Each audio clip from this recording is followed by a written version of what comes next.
దయచేసి అందరూ కూడా బైబిల్ తెరిచి కీర్తన గ్రంథము తీసుకోండి. నేను చెప్పినప్పుడు చదువు కానీ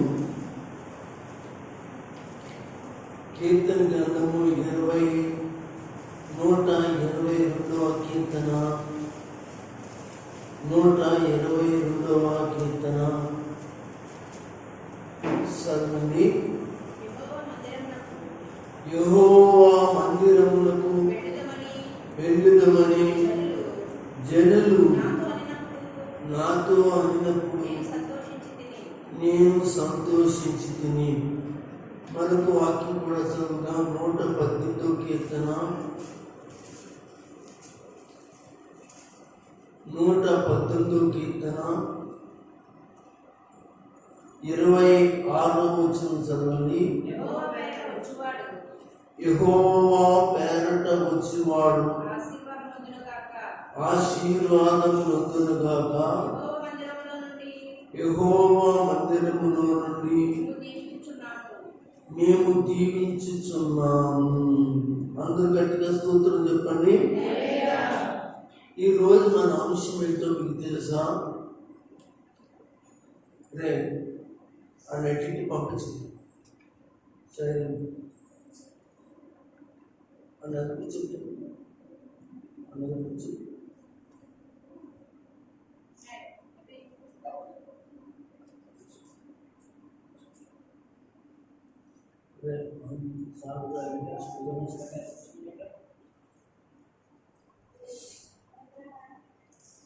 నాకు వాక్యానికి రెండు చెప్పాను. అది బాగా కూర్చున్నాను.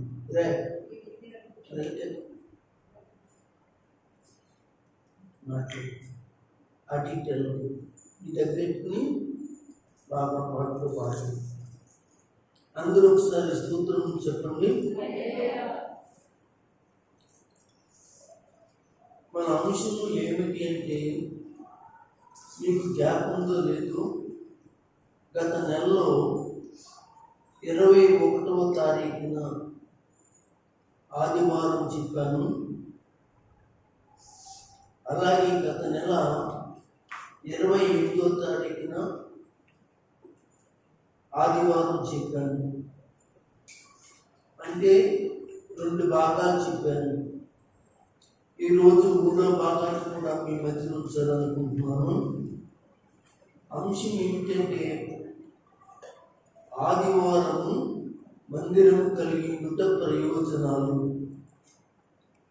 ఆదివారం మందిరం కలిగి ఉంట ప్రయోజనాలు.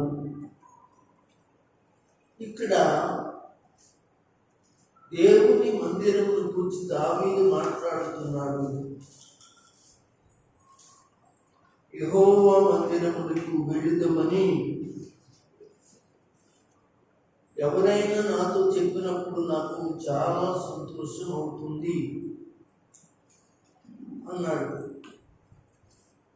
ఈ మాటను జాగ్రత్తగా మీరు గమనించాలి. గతించినట్టి నెలలో చెప్పినట్టు వాక్యాలన్నీ మీకు జ్ఞాపకం ఉన్నాయనుకుంటున్నాను. జ్ఞాపకం లేకపోతే మన ఛానల్లో క్రైస్ట్ క్లియర్ ఫెలోషిప్ అనే ఛానల్లో మనకి ఆదివారం మందిరం యొక్క ప్రయోజనాలు అనేటువంటి మొదటి భాగంలో 2వ భాగంలో చాలా చక్కటి విషయాలు చాలా సవివరంగా మాట్లాడటం జరిగింది. వాటిని వినండి. వాటితో పాటు ఈరోజు చెప్పినవి కూడా మీరు చాలా జాగ్రత్తగా వినండి. అంతకుముందు రాసుకున్న ఏమైనా ఉంటే ఇవి కూడా రాసుకుని మీరు జాగ్రత్తగా వినాలని తెలియజేస్తున్నాను. ఈరోజు నేను మందిరం యొక్క ప్రయోజనాలు లేక ఆదివారం మందిరం యొక్క ప్రయోజనాలు, ఈ లోకంలో ప్రయోజనం లేకుండా ఎవరు ఏమి చేయట్లేదు. నాకు ప్రయోజనం ఏమిటి పనిచేస్తే? నాకు ప్రయోజనం ఏమిటి సహాయం చేస్తే? నాకు ప్రయోజనం ఏమిటి మీ అంకాలు వస్తే? నాకు ప్రయోజనం ఏమిటి? ఇలా ప్రయోజనాలు కోరుకునేవారు చాలా చాలా మంది ఉన్నారు. నేను అంటున్నాను, యేసు ప్రభువు అంటున్నాడు, ఆయన వాక్యం మాట్లాడుతుంది, దేవుని సన్నిధి ఆదివారం మందిరం కలుగుంటే ప్రయోజనాలు.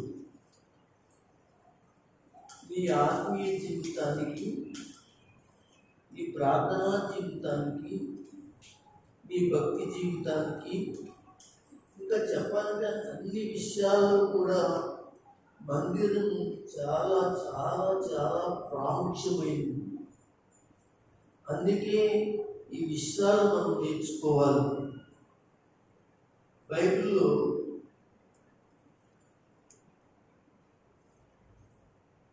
మత్తయి రాసిన సువార్త 21వ అధ్యాయం తెరవండి.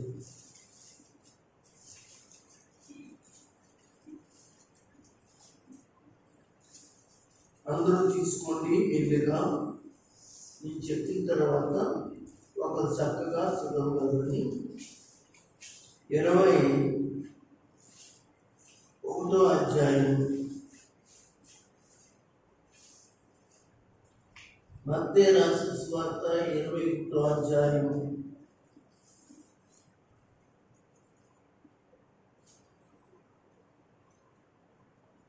14వ వచనాన్ని చదవగలరా? గుడ్డివారును కుంటివారును దేవుని మందిరములో ఆయన యొద్దకు రాగా ఆయన వారిని స్వస్థపరిచెను. దయచేసి ఒకసారి మీ అందరూ కూడా మీ బైబిల్లో ఉన్నట్టు మత్తయి సువార్త 21వ అధ్యాయము 14వ వచనంలో యేసు ప్రభు దగ్గరికి వచ్చారట. అది కూడా ఎక్కడ? మందిరంలోనికి వచ్చారట, దేవాలయంలోనికి వచ్చారట. అయితే మన అంశం ఏమనుకున్నాం? ఆదివారం మందిరము కలిగి ఉండుట ప్రయోజనం. గుర్తుపెట్టుకోవాలి అంశం. నేను అడుగుతూ ఉంటాను మధ్య మధ్యలో, ఏంటి ప్రయోజనం అంటే, దేవుని ఆలయంలో, దేవుని సన్నిధిలో స్వస్థత ఉంది, స్వస్థపరచబడుతుంది. స్వస్థపరిచేది ఎవరు అంటే దైవ సేవకుడు కాదు. మీరు చాలామంది ఆ సేవకుడు స్వస్థత కలిగిన వరం కలిగిన వాడు అని చెప్తారు. ఆ సేవకుడు ప్రార్థన చేస్తే బాగుపడతాడు అని చెప్తారు. సరే కానీ బైబిల్ ఏం చెప్తుందంటే, ఆ సేవకుడు ప్రార్థన చేస్తాడు అంతవరకే. స్వస్థత పరిచేది, బాగు చేసేది దేవుడు తప్ప సేవకుడు కానే కాదు. అంటే ఆదివారం కలిగి ఉండటం వల్ల నీకు ఆరోగ్యము, బలహీనతలు, ఈ సమస్యలు, ఈ పరిస్థితులు, అనగా ఆదివారం మందిరం కలిగి ఉండటం వల్ల నీకు స్వస్థత కలుగుతూ ఉంది. ఉదాహరణకు ఒక మాట చెప్తా. యేసు ప్రభువారు బ్రతుకున్న కాలంలో ఆయన దేవాలయంలోనికి, మందిరంలోనికి వెళ్ళాడు. అది సున్నగోగి అంటారు. అది కూడా మందిరం లాంటిది. యూదులందరూ కూడా కూడుకుంటారు. అప్పుడు అక్కడికి మీలాగనే చాలా చాలా చాలా మంది వచ్చారు. విన్నారా? చాలా చాలా మంది వచ్చారు. అప్పుడు యేసు ప్రభువు వారు అన్నారు, అందరికీ వాక్యం బోధిస్తూ ఒక ఆమెని చూసి, ఒక వ్యక్తిని చూసి ఆమెని పిలిచాడు. ఆ దేవాలయంలో లేక సునగోగులో, సమాజ మందిరంలో, దేవుని మందిరంలో జరిగిన సంఘటన అది. ఎందుకు ఈ మాట చెప్తానంటే, దేవుని మందిరంలో, దేవుని మందిరం కలిగి ఉంటే ఆదివారం మనకి స్వస్థత, ఆరోగ్యము, సమస్యలు, బలహీనతలు, ప్రతి పరిస్థితి కూడా ప్రార్థన ద్వారా యేసే ఏం చేస్తాడు? సేవకుడు ప్రార్థన చేస్తాడు, సేవకురాలు ప్రార్థన చేస్తుంది. మన యేసు ప్రభువు వారు ఏం చేస్తారు? బాగు చేస్తారు. మనం నమ్మాలి. అక్కడికి ఆమె వచ్చింది. ఆమె నడుము వంగిపోయి 18 ఏళ్ళ నుండి ఆమె అక్కడ ఉన్నటువంటి యేసు అన్నాడు, ఆమెని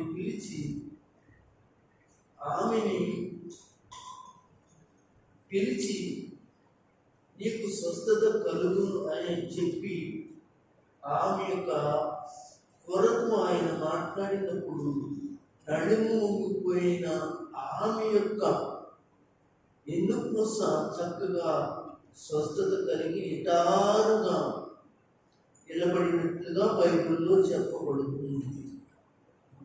ఒకసారి స్తోత్రం చెప్పండి. ఇలా చెప్పుకుంటూ వెళితే మరొకసారి మందిరములో యేసు ప్రభువు వారు సమాజ మందిరంలో వెళ్ళి వాక్యం చెప్తే అక్కడ ఊచ కాళ్ళు చేతులు గలవాడు ఉన్నాడంట. ఊచ కాలు చేయ గలవాడు ఉన్నాడట. కాలు చేయ పనిచేయట్లేదు, ముందుగాని పనిచేయట్లేదు. అప్పుడు యేసు ప్రభు అతన్ని స్వస్థపరిచి బాగు చేసి అతన్ని పంపించినట్లు ఉంది.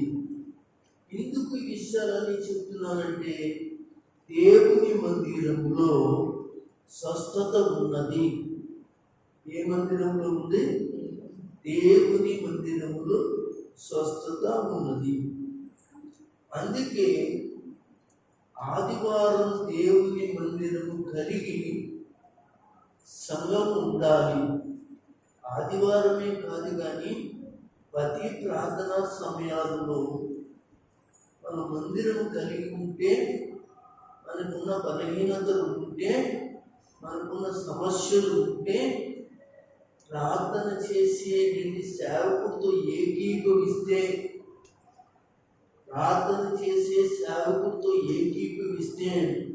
దేవుడు వారిని స్వస్థ ఆరోగ్యం కలగజేస్తాడు. చెప్పండి ఆమేన్.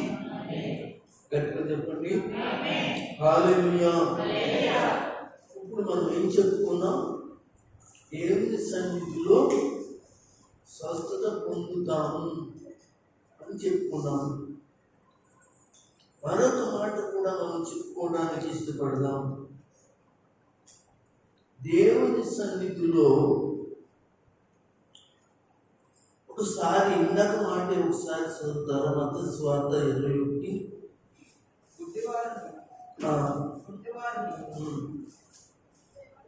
దేవాలయంలో ఆయన ఎదురు రాగా ఆయన వారిని స్వస్థపరిచాను. ఇందులో మాట నేను ఎదరికి వెళ్ళిపోతాను. అక్కడ ఒక మాట జ్ఞాపకం వచ్చింది. చూడండి, కుంటివారు, గుడ్డివారు, ఇంకా ఎవరైనా కావచ్చు, దేవాలయంలో ఆయన యొద్దకు, అంటే బాగోలేని వ్యక్తులు ఆయన యొద్దకు రావాలి. ఉన్నారా? బాగోలేదని మనం ఇంటికాడ ఉండటం కాదు, బాగోలేదని మనకి స్వస్థత కావాలని కోరుకునేవారు దేవాలయంలోనికి రావాలి. దేవాలయంలోకి రావాలి అంటే ఎవరి దగ్గరికి రావాలి? దేవుని యొద్దకు రావాలి. ఇక్కడ గుడ్డివారును కుంటివారును దేవాలయంలో ఆయన వద్దకు రాగా. విన్నారా? మనసు పెట్టండి. ఇప్పుడే కాదు, ఎప్పుడైనా కానీ బాగోకపోతే మీ చుట్టాలైనా, మీ బంధువులైనా, మీ ఇరుగు పొరుగు వాళ్ళైనా ఎవరైనా చెప్పారనుకోండి, వాళ్ళని ఎక్కడికి తీసుకురావాలి చెప్పండి? మందిరానికి తీసుకురావాలి. ఎందుకు మందిరానికి తీసుకురావాలి? అక్కడ ఆయన ఉన్నాడు. ఆయన దగ్గరికి మనం వెళ్ళాలి, కానీ ఆయన మన దగ్గర రావటం అనేది మాత్రం ఆ అవతల వ్యక్తి రాలేని పరిస్థితి ఉంటే, కదలేని పరిస్థితి ఉంటే, నలుగురు ఐదుగురు సహాయం కోరితే కానీ తప్ప కదలేని పరిస్థితి ఉంటే అక్కడికి యేసు ప్రభు వస్తాడు సేవకుడుతూ. కానీ అన్ని విధాలుగా రావడానికి, అన్ని విధాలుగా బాగుండడానికి, అన్ని విధాలుగా కార్యములు స్వస్థత పొందడానికి నువ్వు సంసిద్ధంగా ఉండి ఆయన యొద్దకు రాలేకపోతే చాలా బాధకరమైన విషయం. ఇది నేను చెప్తున్న మాట కాదు. చాలాసార్లు మనం కోరుకుంటాం, బాగోకపోతే హాస్పిటల్కి, పరిస్థితి బాగోకపోతే డాక్టర్ వస్తాడు, కానీ ఎక్కువ సార్లు మనం ఏం చేస్తాం? డాక్టర్ గారి దగ్గరికే వెళ్తాం. లేకపోతే ఆయన అంటాడు తీసుకురమ్మని అంటాడు. ఆయన అంతకంటే తక్కువైపోయాడా ఈ దేవుడు? అంతకంటే తీసుకుపోయాడా దేవుడు?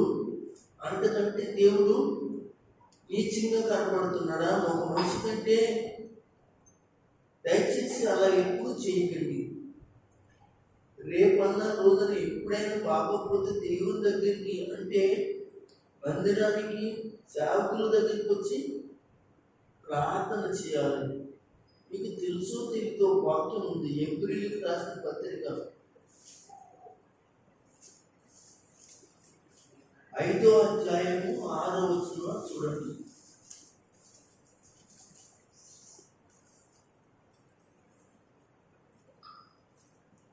విశ్వాసము లేకుండా దేవుడికి ఇష్టమైన అసాధ్యము. ఆయన యొద్దకు 11వ అధ్యాయము ఏప్రిల్కి రాసిన పత్రిక, ఏప్రిల్కి రాసిన పత్రిక 11:6 అండర్లైన్ చేసుకోండి. సరేమ్మా? ఆగండి. అంటే దేవుని మందిరానికి వచ్చే వాళ్ళు అందరూ ఎవరు? చెప్పాలి. అమ్మా, నేను అడిగిన దానికి మీ సమాధానం చెప్పాలి. మౌనంగా ఉండాలి. దేవుని దగ్గరికి వచ్చేవాడు అందరూ ఏం కలిగి ఉన్నారు? విశ్వాసం కలిగి ఉన్నారు. మీరు ప్రార్థన చేయండి, సంఘంలో ప్రార్థన చేయమనండి, సంఘంలో పాస్టర్ గారిని ప్రార్థన చేయమనండి, సంఘంలో మీరు అందరూ కూడా ప్రార్థన చేయండి అన్నవాళ్ళు దేవుని యొద్దకు వచ్చేవాళ్ళు కాదు. రెండోదిగా విశ్వాసం ఉన్నవాళ్ళు కాదు. విశ్వాసం ఉన్న వాళ్ళు వస్తారు. డాక్టర్ దగ్గరికి వెళ్ళడానికి అంత విశ్వాసం నీకు ఉంది. చాలా మంచి డాక్టర్ అంటే ఆయన అవసరమైతే గంటల దగ్గర ఏం చేస్తున్నారు? క్యూలో మనం ఏం చేస్తాం? నిలబడతాం.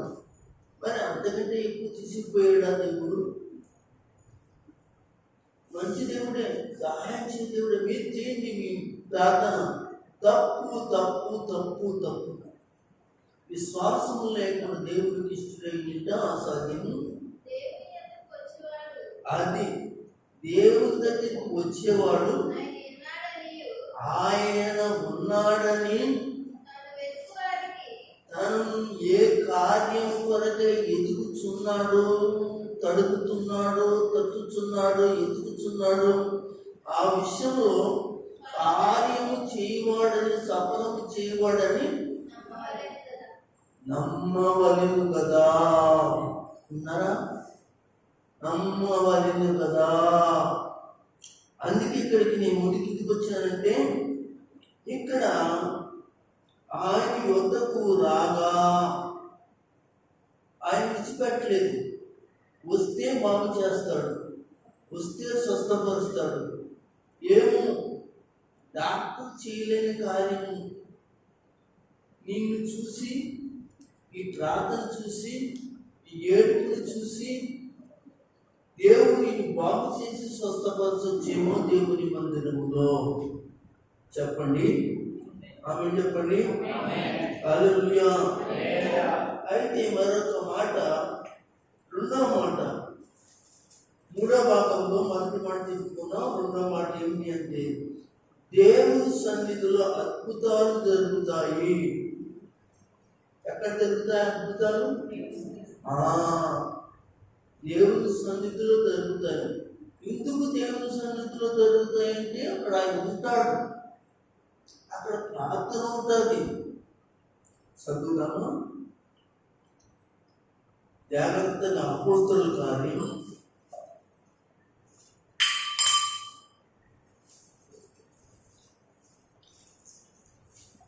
2వ అధ్యాయం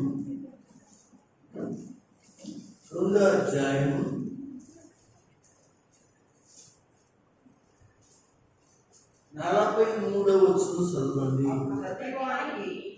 అప్పుడు ప్రతి వానికి ఆగండి.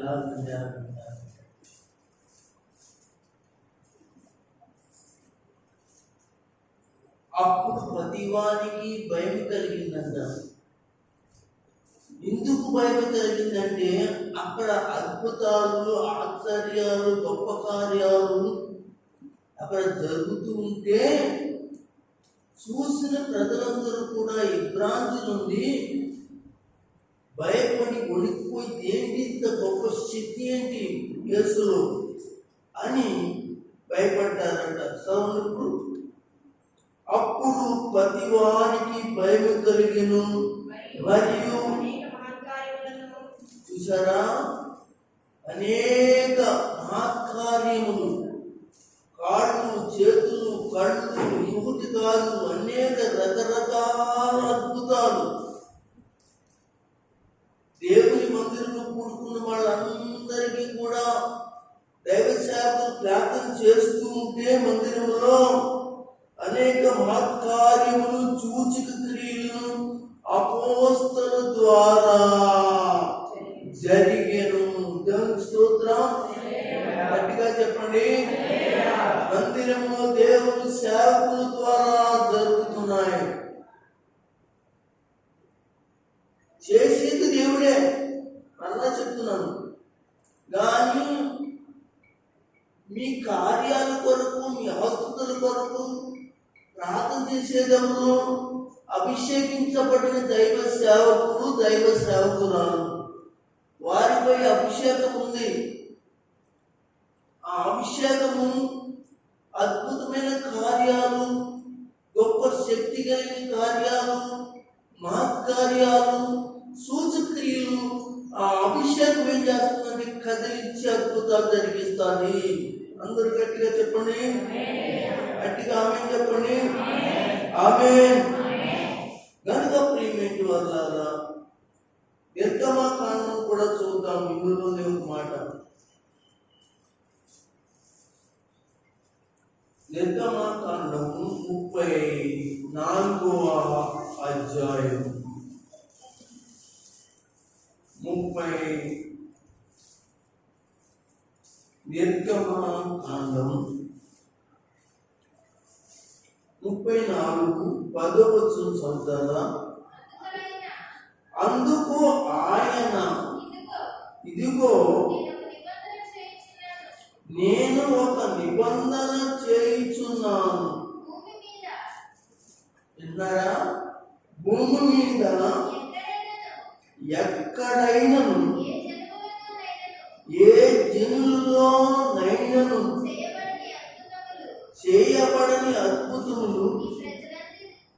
ఇదిగో చేయబడిన అద్భుతములు నీ ప్రజల ఎదుట చేసేదను. ఒకసారి స్తోత్రం చెప్పండి.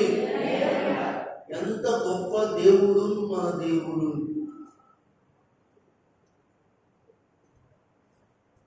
ఎవరండి? మన యేసయ్య. ఏ జనములలో కూడా లేనట్టండి అలాంటి దేవుడని పేరు చెప్పుకునేవాడు అనేక మంది ఉండవచ్చు, కానీ మన దేవుడు అంటే అంత అద్భుతమైన, అంత గొప్ప ఆశ్చర్యమైన కార్యములు చేయవాడు మన దేవుడే. మనసులోండి అందుకు ఆయన ఇదిగో నీ ప్రజలతో ఒక నిబంధన చేస్తున్నాను. భూమి మీద ఎక్కడైనా చూడండి, ఏ జనములోనైనా చేయబడిన అద్భుతాలు మీరు చూశారు కదా, ఇంకా చేస్తాను. నీ ప్రజలు ఎదుట చేయబడతాయి. నీవు ఏ ప్రజల నడుము ఉన్నావో ఆ ప్రజలందరూ యెహోవా కార్యములు చూచెదరు. నేను నీ ఎడల చేయబోయినది భయంకరమైనది. భయంకరమైనది మనం భయపెట్టేది కాదు. భయంకరమైనది మనం జడ్పించేది కాదు. భయంకరమైనది ఎవరు చేయలేంది, ఎవరు ఎప్పుడు తలంచలేంది, అసలు ఎవరి వల్ల కాలేంది.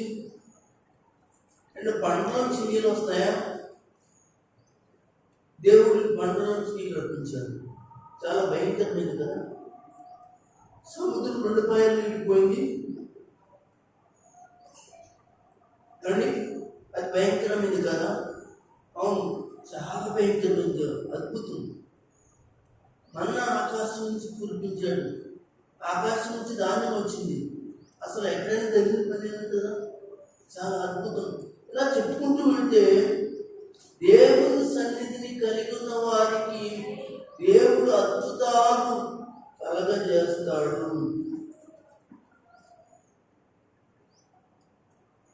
ఇంకా మోసే కాలంలో కాదు కానీ యెహోషువ కాలంలో కూడా దేవుడు చేసిన కార్యాలు.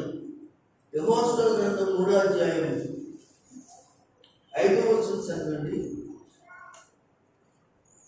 యెహోషువ గ్రంథం 3వ అధ్యాయం 5వ వచనం చదవండి. మరియు యెహోషువ ఏంటమ్మా?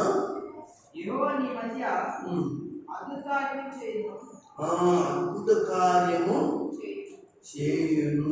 మీ మధ్యన అద్భుత కార్యములు చేయును. అంటే దేవుని సన్నిధి వారితో ఉంటే, దేవుని సన్నిధి తన ప్రజలతో ఉంటే అద్భుతాలు ఆశ్చర్యాలు జరుగుతాయి. ఏంటి ఇక్కడ జరిగింది అద్భుతం? ఏంటి జరిగింది? యొర్దాను నది ఏమైపోయింది? 2 పాయలుగా ఇడిపోయింది. ఇక్కడ అక్కడేమో ఎర్ర సముద్రం మోసే కాలంలో, ఇక్కడేమో యొర్దాను నది. కావచ్చు ఇక్కడ చూద్దామా? 13వ వచనం అండి. సర్వలోకనాథుడగు యెహోవా మందసం, నిబంధన మందసం, యాజకులు అధికారులు యొర్దాను నీళ్లను ముట్టగానే, యొర్దాను నీళ్లు అనగా ఆ యొక్క పక్క నుండి పారు నీళ్ళని కూడా ఏకరాశిగా. దేవునికి స్తోత్రం. అదే అన్నాడు, ఏ జనములలో చేయలేని కార్యాలు మా రత్నకుమారి గారు నిద్ర వచ్చేస్తుంది. బయటికి వెళ్ళి ఒకసారి మీరు అందుకడికి వస్తే పక్క వాళ్ళకి నిద్ర రాకుండా ఉంటుంది. దేవునికి స్తోత్రం. హల్లెలూయా. ప్రార్థన వినుడి పావనుడా, ప్రార్థన మాకు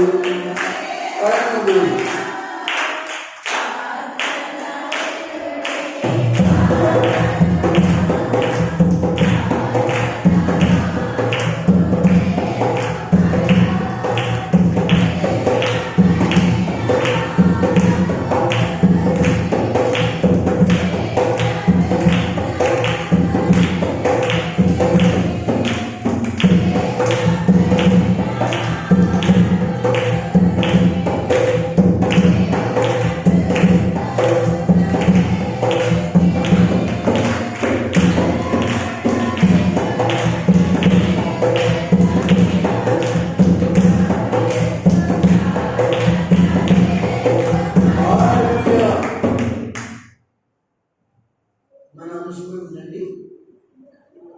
మన అంశం ఏమిటి? ఆదివారము మందిరము కలిగి ఉండటం వల్ల ప్రయోజనాలు.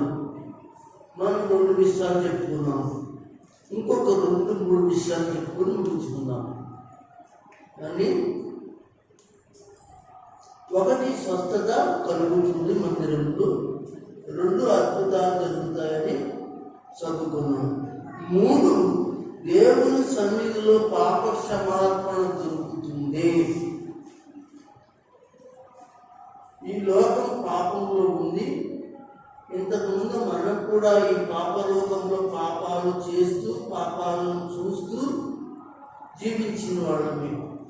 యేసయ్య వారు మనందరినీ కూడా ఆ యొక్క పాపముల నిమిత్తము పరిహారం బలయ్యాడు కనుక దేవుని సన్నిధిలో పాప క్షమాపణ దొరుకుతుంది.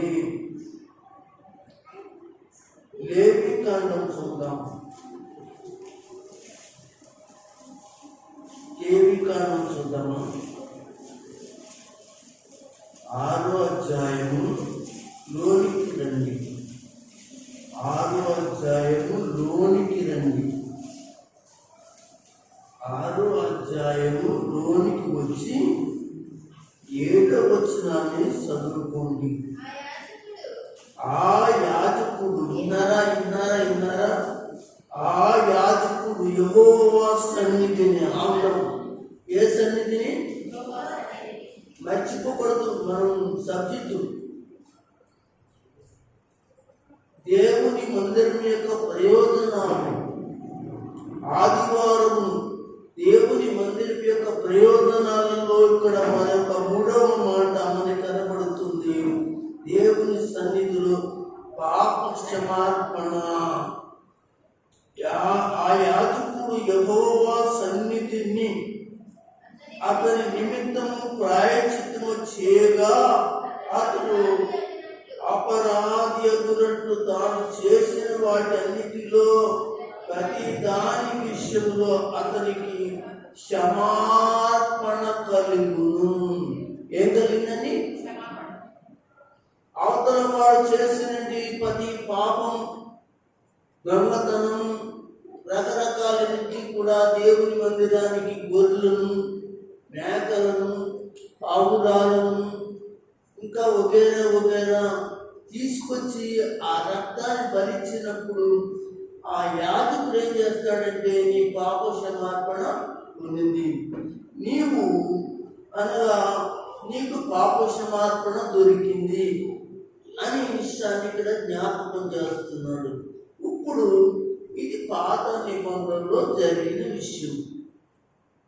అయితే కొత్త నిబంధనలో పాప క్షమాపణ ఎవరి ద్వారా జరిగింది అంటే మన ప్రభు అయిన యేసుక్రీస్తు శిలువలో మనందరి కొరకు చనిపోయి రక్తం కార్చడం వల్ల ఆ రక్తం వల్ల పాప క్షమాపణ దొరికింది. ఒక మాటలో చెప్పాలంటే కృప. ఆ కృప వలన మనకేం కలిగింది? పాప క్షమాపణ కలిగింది. 131 కీర్తన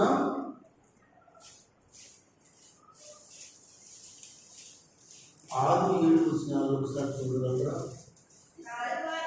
అమ్మా? ఇంకా కొంచెం పైన ఉంటుంది అది వస్తున్నానా?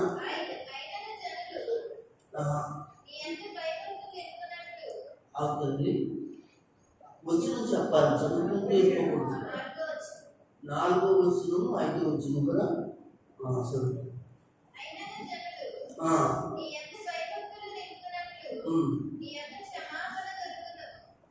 ఏం దొరుకుతుంది చెప్పండి. ఏం దొరుకుతుంది? గట్టిగా కొంచెం గట్టిగా చెప్పండి. అదే కదా నిర్గమకాండంలో చూసాం, లేవికాండంలో చూసాం.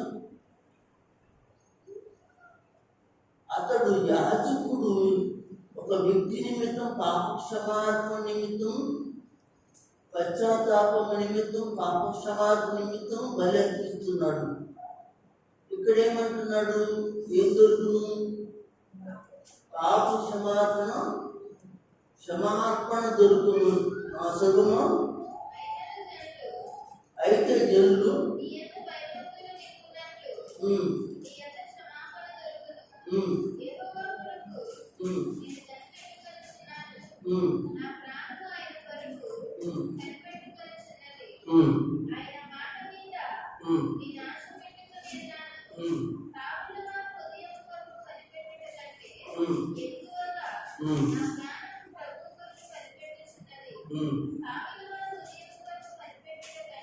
ఉమ్. దేవునికి మహిమ ఘనత ప్రభావములు కలుగునుగాక. చూడండి ఎంత చక్కటి మాట ఇక్కడ మనకి కనపడుతుందో తెలుసా? కనుక దేవుని బిడ్డలారా, ఇక్కడ యెహోవా కొరకు నేను కనిపెట్టుకుంటున్నాను, నా ప్రాణం ఆయన కొరకు కనిపెట్టుకుంటున్నది, ఆయన మాట మీద నేను ఆశ పెట్టుకుని ఉన్నాను. కావలి వారు ఉదయం కొరకు కనిపెట్టుకున్నట్లుగా ఎక్కువగా నా ప్రాణం ప్రభు కొరకు కనిపెట్టుకుంటున్నది. కావలి వారు ఉదయం కొరకు కనిపెట్టు కంటే ఎక్కువగా నా ప్రాణం కనిపెట్టుకుంటున్నది. ఇశ్రాయేలీయుల మీద ఇశ్రాయేలు ఇక్కడ అన్నట్టు ఇశ్రాయేలు యెహోవా మీద ఆశ పెట్టుకును, యెహోవా వద్ద కృప దొరుకును. ఆయన వద్ద సంపూర్ణ విమోచన పాప క్షమార్పణ దొరుకును. అందరూ కూడా స్తోత్రం చెప్పండి. హల్లెలూయా. ఏమంటున్నాడో తెలుసా? ఇక్కడంటే దేవుని సన్నిధిలో పాప క్షమార్పణ దొరుకుతుంది. అంటే దేవుని మందిరం వచ్చినప్పుడు, దేవుని మందిరంలో కూడుకున్నప్పుడు, దేవుడు వాక్యం మాట్లాడినప్పుడు నువ్వు చేసిన చిన్ని చిన్ని పాపాలు, పెద్ద పెద్ద పాపాలు వాక్యము చేత నువ్వు సరి చేసుకుని ఆ కృపను పొంది, ఆ కృపలో ఏం చేస్తావు? కన్నీటి ప్రార్థన చేసి ఆ యొక్క పాప క్షమార్పణ పొందుతావు. ఇది ఎక్కడ జరుగుతుంది? దేవుని సన్నిధిలోనే జరుగుతుంది, ఇంకెక్కడ జరగదు. కనుక ప్రియమైన దేవుని సంగమా, మీరు జ్ఞాపకం చేసుకోండి. అలాగే కీర్తన గ్రంథంలో మరొక విషయాన్ని చూద్దాం. 4వ మాట ఏంటంటే, దేవుని సన్నిధికి వీళ్ళు వెళ్ళటం వలన అండి జారి పడకుండా నీవు కాపాడుకోగలవు. దేవుని మందిరానికి వెళ్ళటం వల్ల ఏం జరుగుతుందంటే, దేవుని సహవాసం ఉంటుంది కాబట్టి, దేవుని సన్నిధి నీకు ఉంటుంది కాబట్టి 56వ కీర్తన అందరూ తెరిచి చూడండి. 12వ వచనం చదవండి.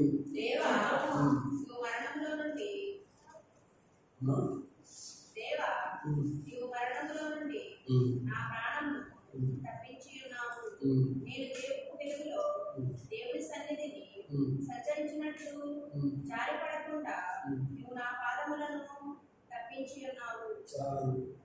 అందరికి అర్థమైందండి. మళ్ళా చదువుతున్నాను. 12వ దేవా, నీవు మరణములో నుండి నా ప్రాణము తప్పించి ఉన్నావు.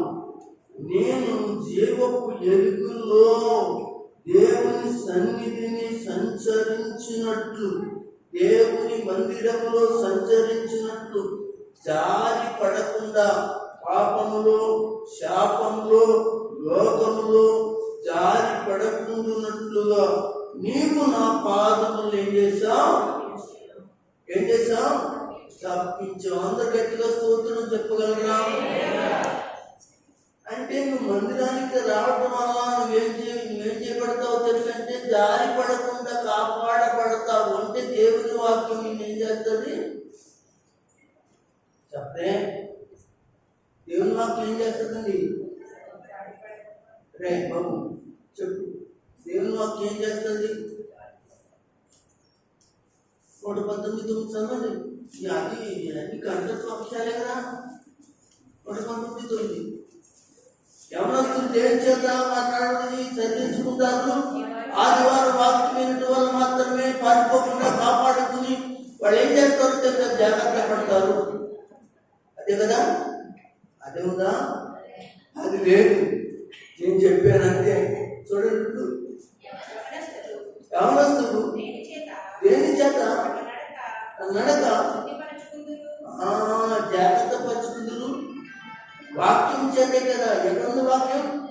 దేవుని మందిరంలో ఉంది. అదే చెప్తున్నాడు ఇక్కడ 56వ కీర్తనలో, దేవా నీవు ప్రాణము నుండి నా ప్రాణము తప్పించున్నావు. నేను జీవపు ఎలుగులో దేవుని సన్నిధిలో సంచరించినట్లు, జారకుండునట్లు, జారి పడకుండునట్లు నీవు నా పాదములు ఏం చేశావు? తప్పించావు. అంటే మందిరానికి ఇంటికి రావాలి నీ కూతురు, కానీ పిల్లలు తీసుకురారు చాలా మంది. వాళ్ళు కొంతకాలం అయిన తర్వాత వాళ్ళు జారి పడిపోతుంటారు. పాస్టర్ గారికి మా పాప ఎలాగండి, మా అబ్బాయి ఎలాగండి, మా అమ్మాయి ఎలాగండి అప్పుడు చెప్తారు. కానీ అది కాదు, ముందుగానే దేవుని మందిరానికి మీ పిల్లలు తీసుకురావాలి. అదే చెప్తుంటే వాళ్ళకి ఎంత నిష్ఠూరమైపోతుంది తెలిసే. కొంతమందికి మన సంఘంలో, ఏమో మీ అబ్బాయిని తీసుకురావట్లేదు, మీ అబ్బాయిని తీసుకురావట్లేదు, మీ ఇంట్లో పిల్లలు తీసుకురావట్లేదు, ఇది చెప్తున్నాం. వాడు జారి పడకుండా ఉంటారు, వాడు జారి పడకుండా లోపల పడకుండా ఉంటారని. అంతేగాని ఇక్కడ మాకేదో జరుగుతుందని కాదు, మీ కొరకు అనగా మీ పిల్లల జాగ్రత్త కొరకు మేమేమో వాక్యం చెప్పి వాడిని బలపడతామని మా బాధ. వాళ్ళేమో ఇంటికట్ట పెట్టుకుని అనగా టీవీలు పెట్టి అయితే పక్కింట్లో కూర్చోబెట్టి ఆ మాటలు ఈ మాటలు మాట్లాడుకుని చెడిపోతారు, జారిపోతారు, పడిపోతారు. అప్పుడు ఏడుస్తారు కదా. ఇది నగం సత్యం కదా. ఏమన్నా నష్టం కాదు, నిజంగా చెప్పండి. అందుకే మీ పిల్లలు ఎక్కడ ఉండాలంటే చిన్నప్పటి నుంచి దేవుని స్థితిలో ఉండాలి. ఇప్పటి నుంచి ఇలాంటి పిల్లలందరూ ఉండాలనుకో, రేపు కొంచెం పెద్దడైన తర్వాత మీకంటే ముందుగా చర్చిపోయేదారు. ఇప్పుడు అలా చేస్తున్నాడు అని అనుకుంటున్నాం మనం. రేపు పొద్దున్న ప్రార్థన కానీ సిద్ధపడిపోతాడు. ఏం చేస్తాడు? అవసరం ముందుగా వచ్చేస్తాడు. ఇలా పిల్లలకి వాళ్ళు లోకంలో పడకుండా, లోకంలో తెలుసుకోకుండా, లోకంలో ఆడితులు తెలుసుకోకుండా, ఆయాటి ఇయాటి తెలవకుండా అంతే కదా. గుడికొస్తే వాక్యం ఉంటాం, ఆడితో ఏమవుతుంది? ఆడు 3 తిరిగితే నువ్వు 2 తిడతావు, ఆ 2 తిరిగితే 4 తిడతావు. మేమైపోయావు, లోకంలో కలిసిపోయావు, పడిపోయావు. ఇది నీకు అంత నీకు అవసరమా? నీ పిల్లలు ఏమండి, ఆడపిల్లలు మగపిల్లలే కదా, ఆడపిల్లలు అంత అవసరమా? అమ్మా తీసుకురండి అమ్మా, తీసుకొచ్చి దేవుని సన్నిధిలో వాక్యం వినిపించండి అమ్మా. ఈ తల్లిగా బాధ్యత లేదా? ఏమండి, తల్లిగా, తండ్రిగా, పెద్దోళ్ళుగా స్కూల్కి వెళ్ళాలని బాధ్యత నీకు ఎంతో ఉంది. మరి మందిరానికి తన జీవితాన్ని కాపాడే మందిరానికి వెళ్ళాలని చెప్పడానికి, అబ్బాయి మా అమ్మాయి రాదండి, మా అబ్బాయి రాడండి, ఇంటికడే పెట్టుకుంటామని పెట్టుకో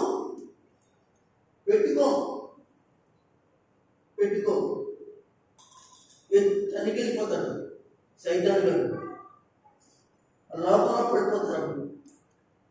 ఇంటికాడే ఉన్నాను అనుకుంటున్నారంటే లేదు. ఈనాడు యూత్ ఆడపిల్లలు భయంకరంగా ఉన్నారు. ఈనాడు యూత్ మగపిల్లలు భయంకరంగా ఉన్నారు. వాళ్ళు బయట ఉంచితే శ్యామం కాదు. దేవుని మందిరంలో మీతో ఉంటేనే శ్యామం. లేదా మీరు రాకపోతే వాళ్ళన్నా దేవుని మందిరంలోకి వచ్చేటట్టుగా చేస్తే శ్యామం అలా చెప్తున్నాను. కనుక దేవుని బిడ్డలారా ఆలోచించి దేవుని సన్నిధిలో ఎల్లట వలన జారి పడకోకుండా ఏం చేయబడతారు? కాపాడబడతారు. ఏమంటారు? కాపాడబడతారు. ఎప్పుడు కాపాడబడతారో తెలుసా? అంటే ఇదిగో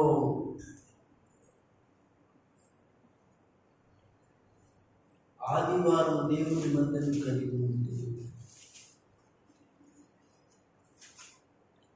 ఆలోచించండి దేవుని పిల్లలు. మరొక మాట చదువుకుందాం. దేవుని సన్నిధిలో నీవు కానుకలు ఇవ్వటం ద్వారా వర్ధిల్ల తాపం. అంటే వాక్యం వినటం వలన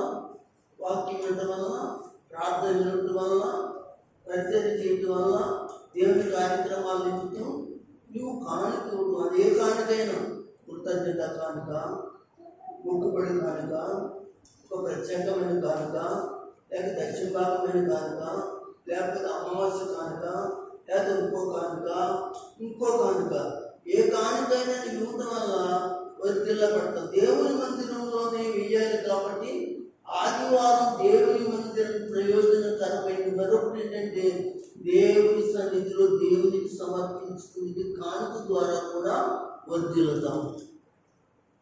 కొరండీలకు రాసిన పత్రిక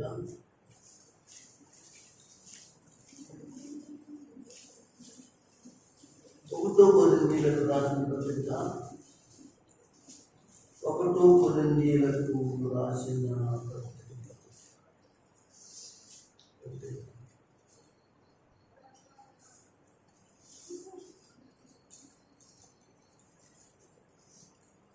16వ అధ్యాయం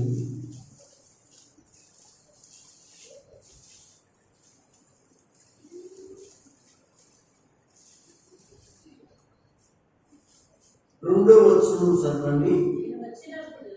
నేను వచ్చినప్పుడు ఏంటండి చర్చిలో సందా పూజ చేయకుండా ప్రతి ఆదివారమున మీలో ప్రతివాడును తాను వర్ధిల్లిన కొలది తన వద్ద కొంత సొమ్ము అది సంఘం ఏం చేయాలి? వర్ధిల్లిన కొలది జాగ్రత్త పెట్టి మందిరంలోనికి సమర్పించాలి. అప్పుడు వర్ధిల్లుతావు. దేవుని యొక్క సన్నిధి ప్రయోజనం చూసారా? కనుక దేవుని వాక్యం చెప్తుంది. అలాగే హితోపదేశకాండం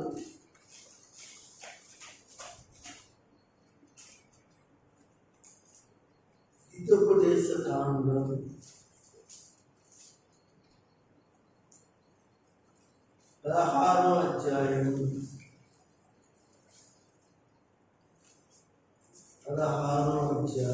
17వ వచనం.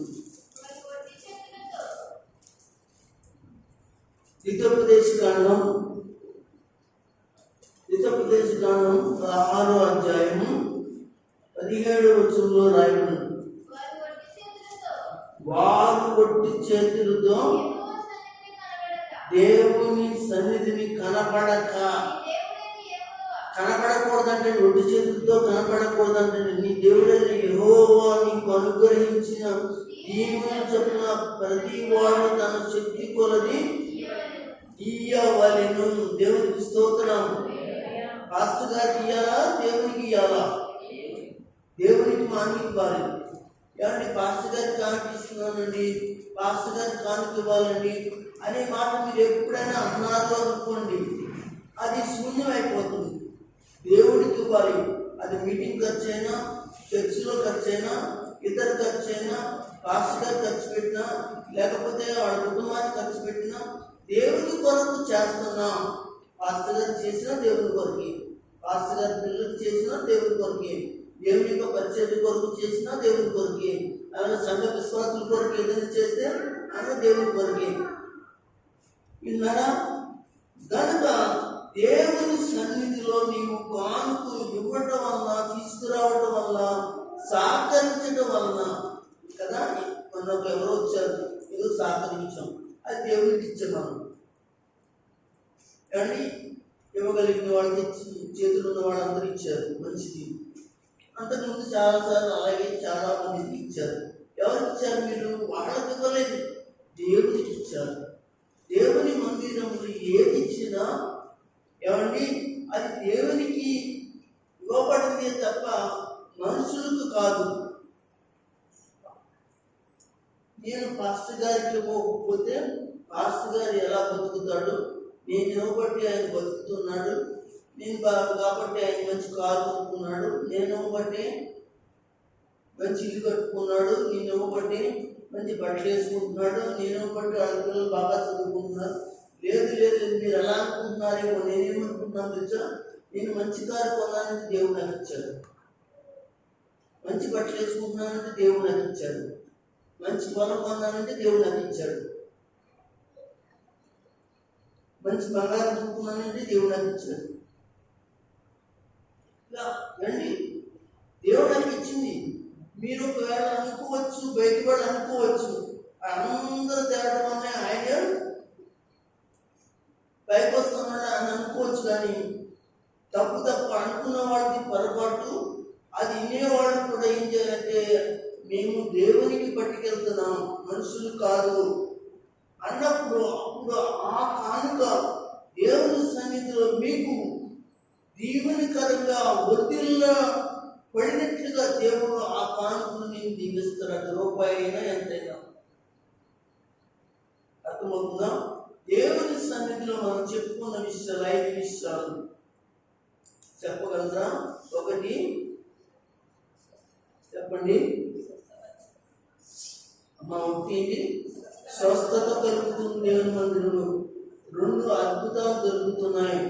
3 పాపక్షమాపణ కలుగుతుంది. 4 అమ్మా పడిపోకుండా ఉండాలి అంటే ఆదివారాలు నానకూడదు. ఆడోళ్ళైనా మగోళ్ళైనా ఎవరైనా ఆదివారం దొంగిలించారా పడిపోతారు.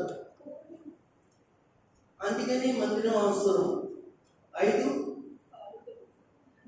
దేవుని సన్నిధిలో దేవునికి కానుక ఇవ్వడం మీరు వదిలుతారు. కాబట్టి మీలో చాలా మంది రహస్యంగా ఇచ్చి వదిలిన వాళ్ళు ఉన్నారు.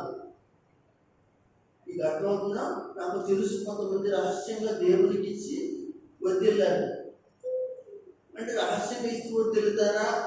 అదే కాదు, ఎలాగైనా వదిలుతారు. నువ్వు అందరి ఎదుర్కొంటూ వేసినా వదిలుతావు, నువ్వు సాక్ష్యం చెప్పి వేసినా వదిలుతావు, నువ్వు సాక్ష్యం చెప్పకపోయి పాస్టర్ గారి చేతిలో పెట్టి చేసినా వదిలుతావు. ఎందుకంటే నీవు ఎవరికి ఇచ్చావంటే దేవునికి ఇచ్చావు. అది దేవుని చేతి నుంచి ఎవరికి ఇచ్చాడు ఆయన? ఇప్పుడు 5 రొట్టెల నుంచి చేపలు ఒక వ్యక్తి పట్టుకొచ్చాడు, దేవుని చేతిలో పెట్టాడు. అప్పుడేమైంది?